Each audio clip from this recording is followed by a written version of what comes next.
الحمد لله رب العالمين نحمده ونستعينه ونؤمن به ونتوكل عليه ونعوذ بالله من شرور أنفسنا ومن سيئات أعمالنا من يهد الله فلا مضل له ومن يضلل فلا هادي له وأشهد أن لا إله إلا الله وحده لا شريك له وأشهد أن محمدًا عبده ورسوله اللهم صل على محمد وعلى آل محمد كما صليت على إبراهيم وعلى آل إبراهيم وبارك على محمد وعلى آل محمد كما باركت على إبراهيم وعلى آل إبراهيم إنك حميد مجيد أما بعد فإن خير الحديث كتاب الله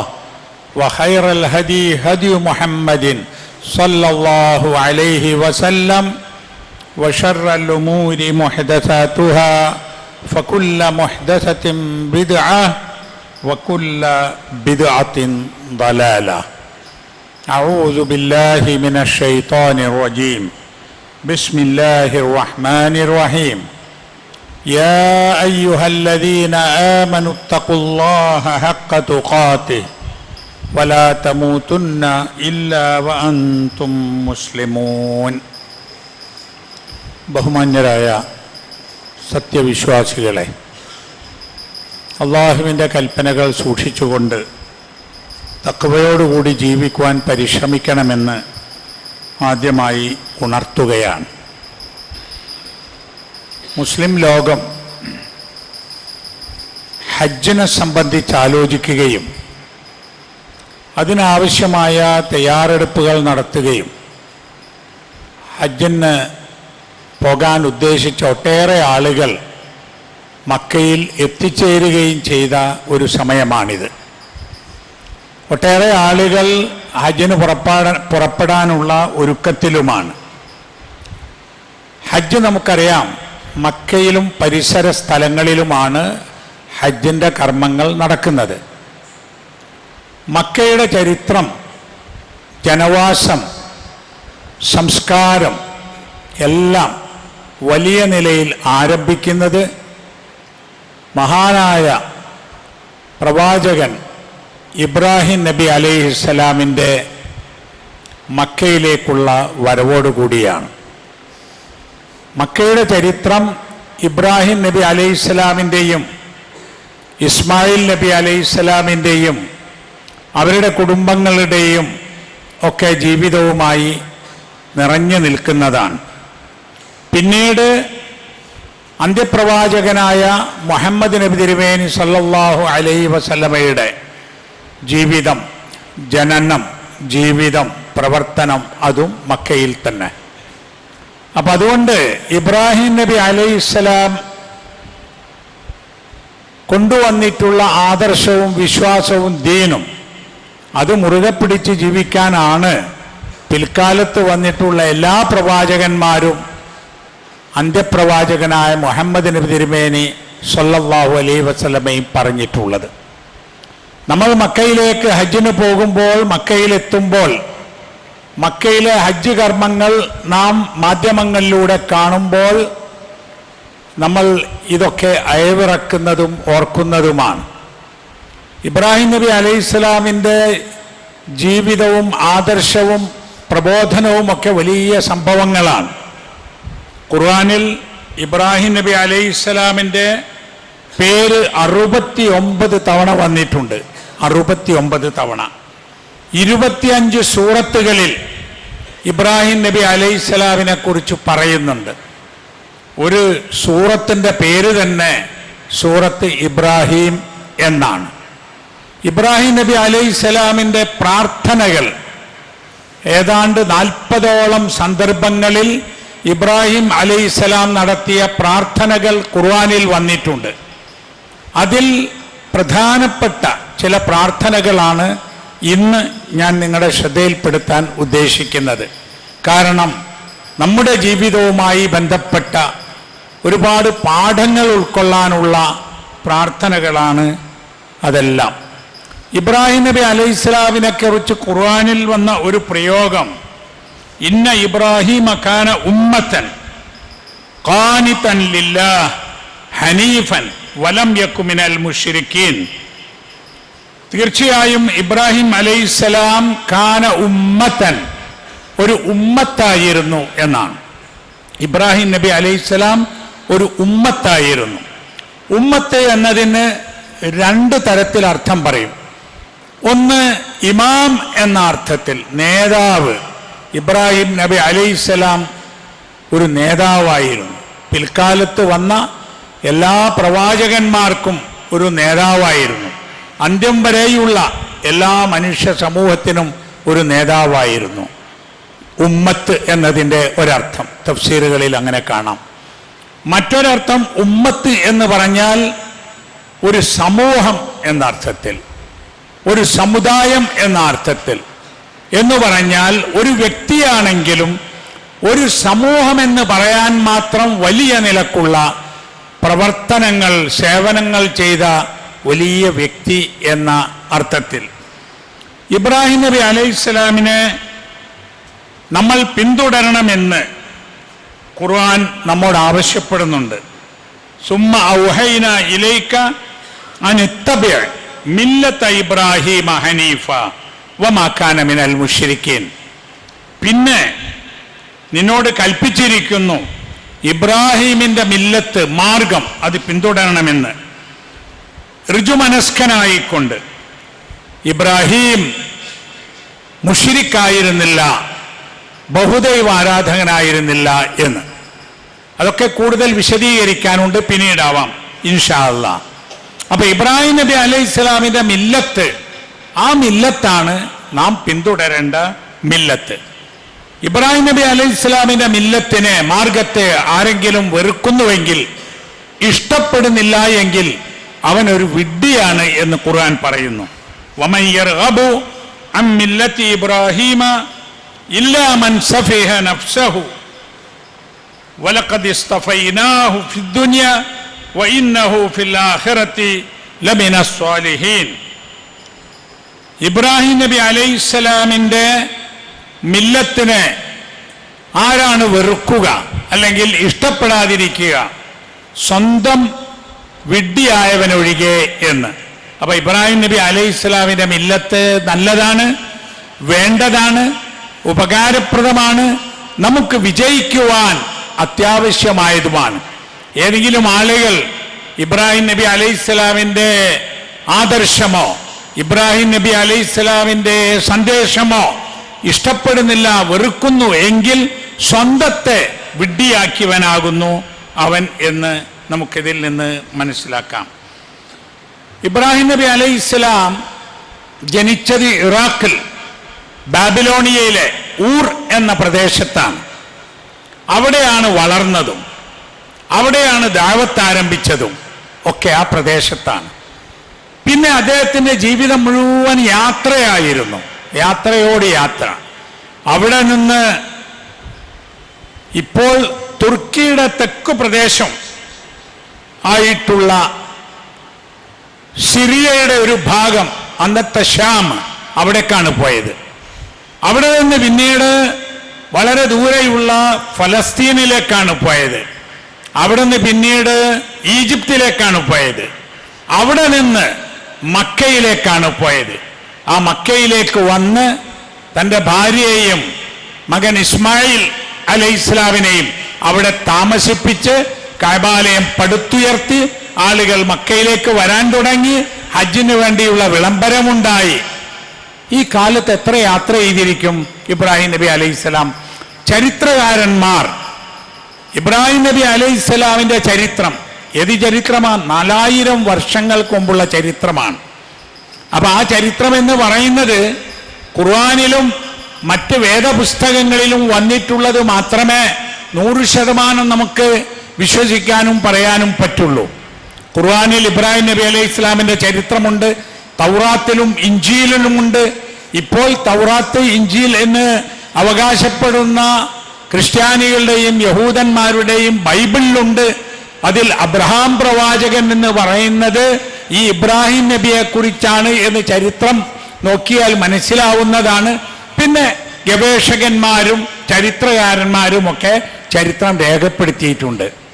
ആ ചരിത്രത്തിൽ പറയുന്നത് ഏതാണ്ട് 3000-ലധികം മൈൽ, 5000-ലധികം കിലോമീറ്റർ അദ്ദേഹം യാത്ര ചെയ്തിട്ടുണ്ടാകുമെന്നാണ്. മക്കയിൽ വന്നു, തിരിച്ചുപോയി, പിന്നെയും വന്നു, തിരിച്ചുപോയി, പിന്നെയും വന്നു. അങ്ങനെ അവസാനം ഇബ്രാഹിം നബി അലൈഹിസ്സലാം മരണപ്പെടുന്നത്, അദ്ദേഹം മറവടക്കപ്പെടുന്നത് ഫലസ്തീനിലാണ്. ആ പ്രദേശത്തിന് ഖലീൽ എന്നാണ് പറയാം. അത് ഇബ്രാഹിം നബി അലൈഹി ഇസ്ലാമിൻ്റെ ഒരു പേരാണ്, ഖലീലുല്ലാഹ്, അള്ളാഹുവിൻ്റെ അടുത്ത സ്നേഹിതൻ, സുഹൃത്ത്, അങ്ങനെ ഒരു പേരുണ്ട്. അള്ളാഹു തആല ഇബ്രാഹിം നബിക്ക് നൽകിയിട്ടുള്ള ഒരു പേരാണത്.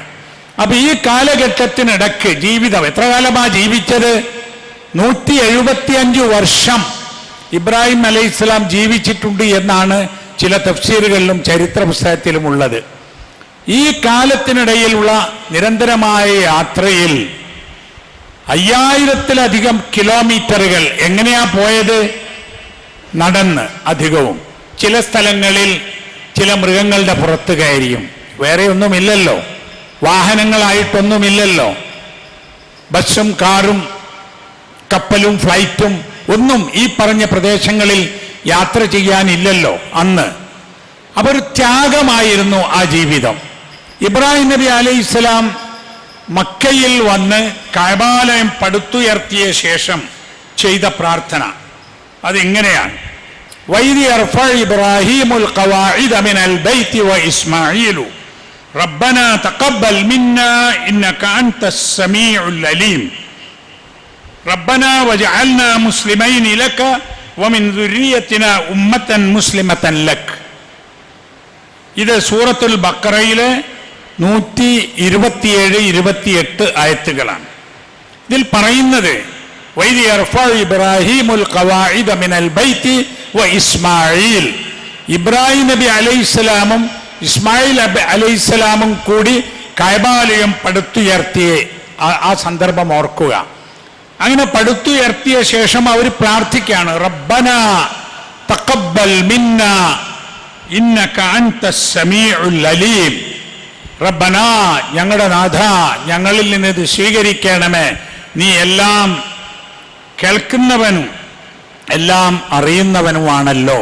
ഇപ്പൊ ഒരു വലിയ സംഭവമാണ്, ഒരു ചരിത്രം സൃഷ്ടിക്കുകയാണ്. ലോകത്തിന്റെ കേന്ദ്രം മക്കയായി മാറുകയാണ്. പടച്ചവനെ, നിന്റെ കൽപ്പനപ്രകാരം ഇവിടെ കഅബാലയം പടുത്തുയർത്തി, അത് ഞങ്ങളിൽ നിന്ന് സ്വീകരിക്കണമേ.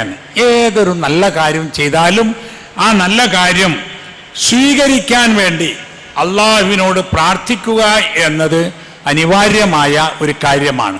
അത് നിയ്യത്ത് പൂർത്തിയാകുന്നത് അതോടുകൂടിയാണ്. അതുപോലെ തന്നെ ഇബ്രാഹിം നബി അലൈഹിസ്സലാം മക്കയിൽ വന്ന് ആദ്യത്തെ യാത്രയിൽ ഭാര്യ ഹാജറിനെയും കൊണ്ടുവന്നു, മകൻ ഇസ്മായിലിനെയും കൊണ്ടുവന്നു. അവിടെ താമസിപ്പിച്ച് തിരിച്ചു പോവുകയാണ്. ആരും നോക്കാനില്ല, കൃഷിയില്ല, വെള്ളമില്ല, തണലില്ല, കെട്ടിടങ്ങളില്ല. അവിടെ കൊണ്ടുപോയി വെച്ച് പോകുമ്പോൾ ഭാര്യ ചോദിച്ചു, പോവാന്ന് പറഞ്ഞപ്പോൾ, ഇങ്ങനെ പോവുകയാണോ? ഇബ്രാഹിം അലൈഹിസ്സലാം പറഞ്ഞു, പോവുകയാണ്. അവർ വീണ്ടും ചോദിച്ചു, അല്ലാഹു അമറക ബിഹാദാ, ഞങ്ങളെ ഇവിടെ കൊണ്ടുവച്ച് പോവാൻ അള്ളാഹു കൽപ്പിച്ചതാണോ? ഇബ്രാഹിം അലൈഹിസ്സലാം പറഞ്ഞു, അതെ. ആ ചോദ്യം ആവർത്തിച്ചു, മറുപടി അതെ എന്ന് മാത്രം. അപ്പോൾ ഭാര്യ ഹാജർ പറഞ്ഞു, ഇദൻ ലാ യുളയ്യിഉനാ, എങ്കിൽ അള്ളാഹു ഞങ്ങളെ കൈവിടുകയില്ല, പോയിക്കൊള്ളാൻ പറഞ്ഞു. ആരും നോക്കാനില്ല, ഭക്ഷണവും വെള്ളവുമില്ല, തണലില്ല, കെട്ടിടങ്ങളില്ല, ഒന്നുമില്ല. അവിടെ ഒറ്റ ചോദ്യമുള്ളൂ, ഞങ്ങളെ ഇവിടെ വിട്ടേച്ച് നിങ്ങൾ പോവാൻ അള്ളാഹു കൽപ്പിച്ചിട്ടാണോ? ആണ് എന്ന് പറഞ്ഞപ്പോൾ ആ മഹദിയുടെ മറുപടി ഈമാനിന്റെ മറുപടിയാണ്.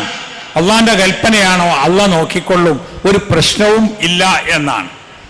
ഇബ്രാഹിം നബി അലൈഹിസ്സലാം ഭാര്യയെയും മകനെയും അവിടെ താമസിപ്പിച്ച് പോകുമ്പോൾ ചെയ്ത ഒരു പ്രാർത്ഥന, റബ്ബനാ ഇന്നി അസ്കൻതു മിൻ ദുർരിയതി ബിവാദിൻ ഗൈരി ദീ സർഇൻ ഇൻദ ബൈതിക്കൽ മുഹറം ലിയുഖീമുസ് സ്വലാത്ത. സൂറത്ത് ഇബ്രാഹിമിലെ 37-ാമത്തെ ആയത്താണിത്. റബ്ബനാ, ഞങ്ങളുടെ നാഥ, ഇന്നി അസ്കൻതു മിൻ ദുർരിയതി, എൻ്റെ മക്കളെ ഞാനിതാ ഇവിടെ താമസിപ്പിച്ചു പോകുന്നു, ബിവാദിൻ, ഒരു താഴ്വരയിൽ, ഗൈരി ദീ സർഇൻ, കൃഷിയില്ലാത്ത, ഇൻദ ബൈതിക്കൽ മുഹറം, നിന്റെ ആദരണീയമായ ഈ ഭവനത്തിന്റെ അടുത്ത്, ലിയുഖീമുസ് സ്വലാത്ത, അവർ നമസ്കാരം മുറപ്രകാരം നിർവഹിക്കുന്നതിന് വേണ്ടി. ഫജഅൽ അഫ്ഇദത്തൻ മിനന്നാസ്, ജനങ്ങളുടെ മനസ്സിനെ അങ്ങോട്ട് തിരിക്കണമേ, തഹ്വി ഇലൈഹിം വർസുഖുഹും, അവർക്ക് ആഹാരവും മറ്റ് ജീവിതോപാധികളും നൽകണമേ, മിനസ്സമറാത്ത്, ഫലങ്ങളിൽ നിന്ന്, പഴങ്ങളിൽ നിന്ന്, അതുപോലെ മറ്റെല്ലാ തരത്തിലുമുള്ള ഫലങ്ങൾ അവർക്ക് നൽകണമേ, ലഅല്ലഹും യഷ്കുറൂൻ, അവർ നന്ദിയുള്ളവരായി തീർന്നേക്കാം. ഈ പ്രാർത്ഥനയിൽ 2 കാര്യങ്ങളാണ്. ഒന്ന്, ഭാര്യയെയും മക്കളെയും ഇനി വരാൻ പോകുന്ന സന്തതികളെയും ഒക്കെ അല്ലാഹുവേ നിന്റെ ബൈത്തിന്റെ അടുത്ത് ഇവിടെ വെച്ച് പോവുകയാണ്, ഇതിന്റെ ലക്ഷ്യമെന്താ? ലിയുഖീമുസ് സ്വലാത്ത്, അവർ നമസ്കാരം മുറപ്രകാരം നിർവഹിക്കാനാണ്. എന്ന് പറഞ്ഞാൽ ദീനിയായ ഒരു ജീവിതം മക്കളിൽ ഉണ്ടാവാനാണ്. ഇനി അവർക്കിവിടെ ജീവിക്കണ്ടേ, അതിനാവശ്യമായതെല്ലാം പടച്ചവനെ നൽകണമേ. ആളുകളുടെ ഹൃദയത്തെ അവരിലേക്ക് തിരിക്കണമേ. അവിടുത്തെ ആളുകൾക്ക് ഭക്ഷിക്കുവാൻ വേണ്ടി കായ്കനികളും പഴങ്ങളും എല്ലാം നൽകണമേ. അങ്ങനെ അവർ അള്ളാഹുവിന് ശുക്ർ ചെയ്ത് ജീവിക്കുന്ന ആളുകളായി തീരണമേ എന്നാണ്. അതോടൊപ്പം ആവശ്യം സുരക്ഷിതത്വമാണ്. ഇബ്രാഹിം അലൈഹിസ്സലാമിൻ്റെ മക്കയ്ക്ക് വേണ്ടി നൽകിയിട്ടുള്ള, മക്ക പ്രദേശത്തിന് വേണ്ടി നൽകിയിട്ടുള്ള, ആവശ്യപ്പെട്ടിട്ടുള്ള ഒരു പ്രാർത്ഥന. വഇദ് ഖാല ഇബ്രാഹീമു റബ്ബി ഇജ്അൽ ഹാദാ ബലദൻ ആമിന.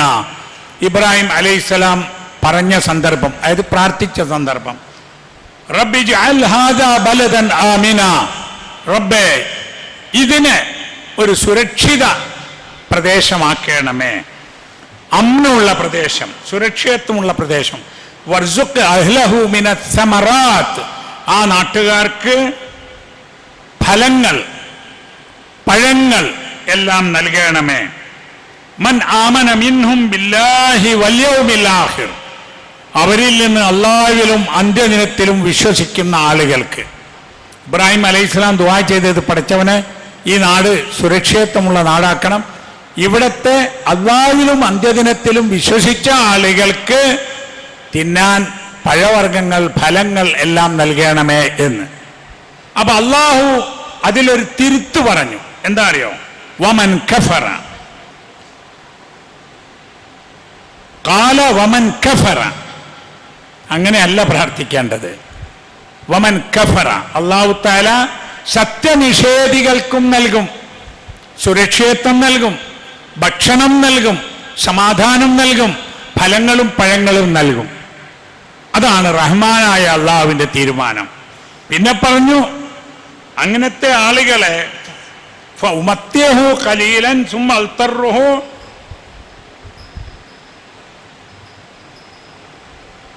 അവരെ കുറച്ചു കാലം അങ്ങനെ വിട്ടേക്കും.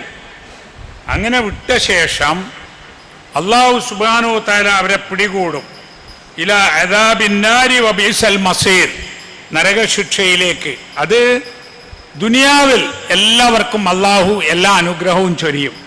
പിന്നെ നല്ലവർക്ക് നന്മയും മോശമായി ജീവിച്ചവർക്ക് അതിൻ്റെ ശിക്ഷയും അത് ആഖിറത്തിലേ വെച്ചു എന്നാണ്. അപ്പൊ ഇവിടെ ബലദുൻ ആമിന്ന, ഈ പ്രദേശം സുരക്ഷിത പ്രദേശമാവണമെന്ന്.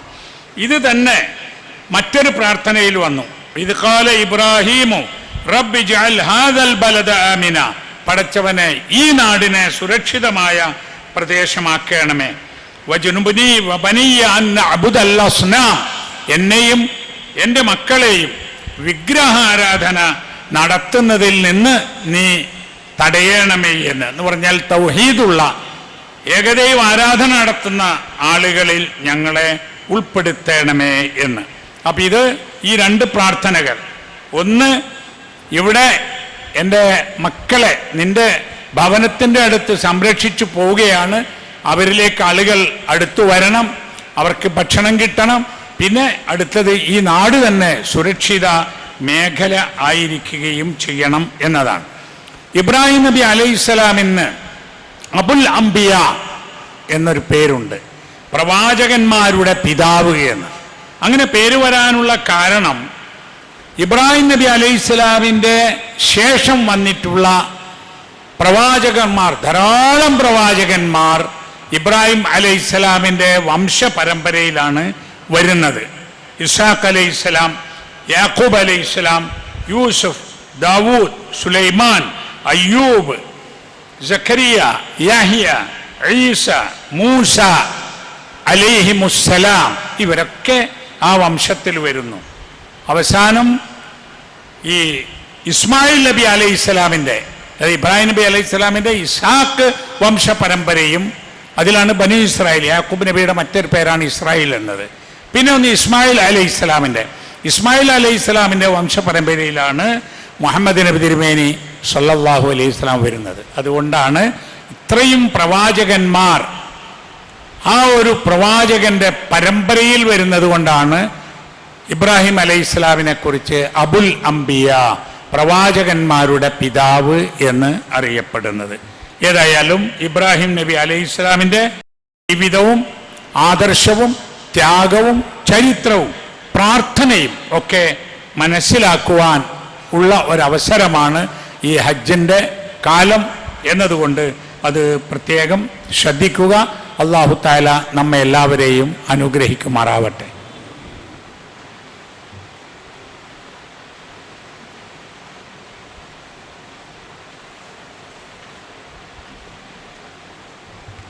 അൽഹംദുലില്ലാഹി റബ്ബിൽ ആലമീൻ വൽആഖിബത്തു ലിൽമുത്തഖീൻ വസല്ലല്ലാഹു അലാ നബിയ്യിഹിൽ കരീം വഅലാ ആലിഹി വസഹ്ബിഹി അജ്മഈൻ. ഇത്തഖുല്ലാഹ ഇബാദല്ലാഹ്. അല്ലാഹുവിൻ്റെ വിധിവിലക്കുകൾ സൂക്ഷിച്ച് തഖ്വയോടുകൂടി ജീവിക്കുവാൻ പരിശ്രമിക്കണമെന്ന് വീണ്ടും ഉണർത്തുകയാണ്. അല്ലാഹു തആല നമ്മെ എല്ലാവരെയും അവനെ അനുസരിച്ച് ജീവിക്കുന്ന മുത്തഖീങ്ങളിൽ ഉൾപ്പെടുത്തുമാറാവട്ടെ. ഇസ്ലാം ദീൻ മനുഷ്യർക്ക് നൽകുന്നത് സമാധാനം, സന്തോഷം, സ്വസ്ഥത തുടങ്ങിയ കാര്യങ്ങളാണ്. അത് വിശ്വാസത്തിലും ആരാധനയിലും സ്വഭാവത്തിലും പെരുമാറ്റത്തിലും എല്ലാം നമുക്ക് കാണാൻ സാധിക്കും. വ്യക്തിജീവിതത്തിലും കുടുംബജീവിതത്തിലും സാമൂഹിക ജീവിതത്തിലുമൊക്കെ ആ നന്മകൾ കാത്തുസൂക്ഷിക്കുവാൻ നാം ബാധ്യസ്ഥരാണ്. മനുഷ്യരുടെ അഭിമാനത്തിന് ക്ഷതമേൽപ്പിക്കാൻ പാടില്ല. മനുഷ്യരിൽ ചിലർ മറ്റു ചിലരെ ഉപദ്രവിക്കാൻ പാടില്ല. അതൊക്കെ വളരെ അടിസ്ഥാനപരമായ കാര്യങ്ങളാണ്. തെരഞ്ഞെടുപ്പ് വരുന്നതിൻ്റെ മുമ്പ് നാം അത് വിശദീകരിച്ചതാണ്. തെരഞ്ഞെടുപ്പ് കഴിഞ്ഞാലും അതൊക്കെ കാത്തു സൂക്ഷിക്കേണ്ടതാണ്. ആഹ്ലാദ പ്രകടനങ്ങൾ അതിര് കടന്നു പോകുന്നു എന്ന് നേതാക്കന്മാർ സങ്കടപ്പെടുന്നു.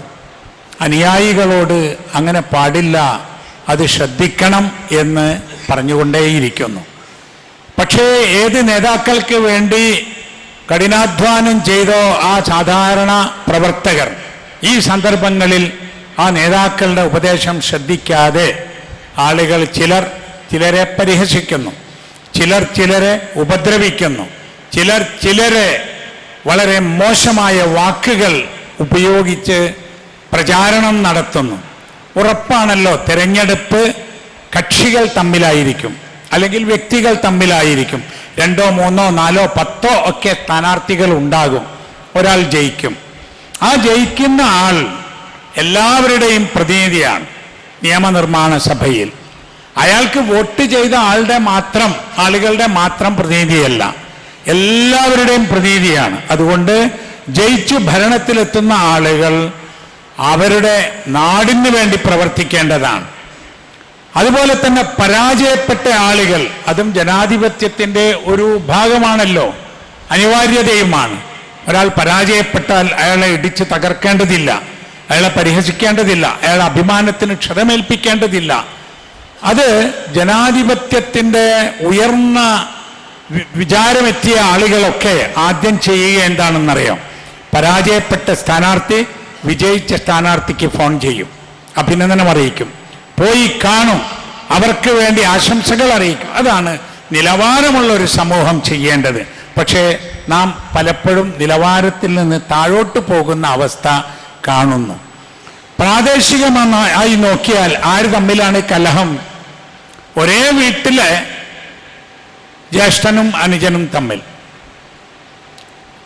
രക്ഷിതാക്കളും മക്കളും തമ്മിൽ, അയൽവാസിയും തമ്മിൽ, ഒരേ നാട്ടിൽ ഒന്നിച്ച് ജീവിക്കുന്ന ആളുകൾ ഒരു ഇലക്ഷൻ വരുമ്പോഴേക്കും ഇത്ര ദ്രൗത സ്വഭാവമുണ്ടാവുകയും ക്രൂരത വരികയും ചെയ്യുന്നുവെങ്കിൽ ഇതിൽ സംഭവിക്കുന്ന മുറിപ്പാടുകൾ ഉണക്കിയെടുക്കാൻ എത്രയോ കാലം വേണ്ടി വരും.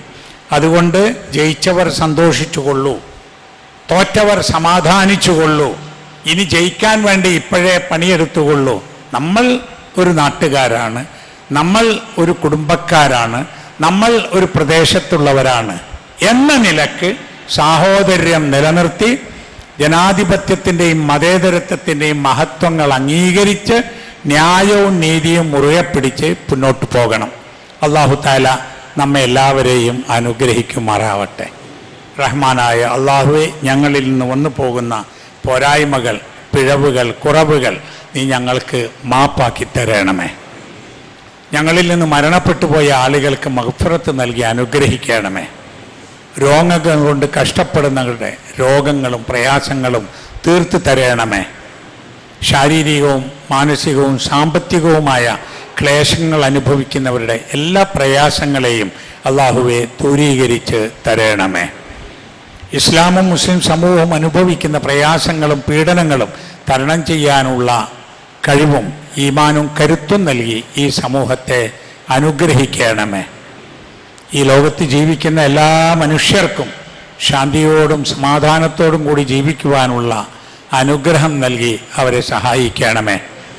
അല്ലാഹുമ്മ ഗ്ഫിർ ലിൽ മുഅ്മിനീന വൽ മുഅ്മിനാത്ത് വൽ മുസ്ലിമീന വൽ മുസ്ലിമാത്ത് അൽഅഹ്യാഇ മിൻഹും വൽ അംവാത്ത് ഇന്നക മുജീബുദ് ദഅവാതി യാ ഖാദിയൽ ഹാജാത്ത്. ربنا تقبل منا إنك أنت السميع العليم وتب علينا إنك أنت التواب الرحيم. ربنا يا غافر المذنبين اللهم أعز الإسلام والمسلمين. ربنا هب لنا من أزواجنا وذرياتنا قرة أعين واجعلنا للمتقين إماما. ربنا آتنا في الدنيا حسنة وفي الآخرة حسنة وقنا عذاب النار. وصلى الله على نبينا محمد وعلى آله وصحبه وسلم.